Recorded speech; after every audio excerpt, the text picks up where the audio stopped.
Mahasiswa Aceh dari berbagai perguruan tinggi melakukan aksi menuntut Presiden Joko Widodo untuk menurunkan harga BBM, sembako, pajak pertambahan nilai, dan melambungnya harga kebutuhan pokok di Gedung Dewan Perwakilan Rakyat Aceh pada Senin siang 11 April 2022. Aksi massa mahasiswa yang dimulai pada pukul 14.00 waktu Indonesia Barat itu dimulai dari pusat kota Simpang 5 Penayung, dan selanjutnya mahasiswa yang datang merapat ke halaman DPRA untuk berorasi menyuarakan tuntutan mereka.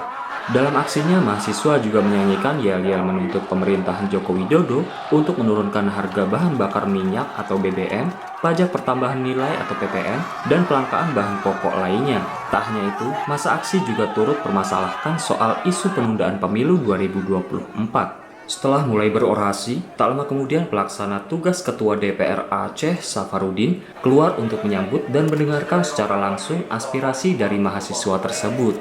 Menanggapi hal tersebut, Safarudin mengatakan apa yang disuarakan mahasiswa adalah suara masyarakat secara umum. DPR akan tetap konsisten berada pada keinginan dan aspirasi yang diingin oleh rakyat Aceh, apalagi soal isu nasional yang menjadi kewajiban dan kewenangan DPR pasti akan dilakukan DPR. Dari Banda Aceh, Ahmad Nursalam, Nukilan ID.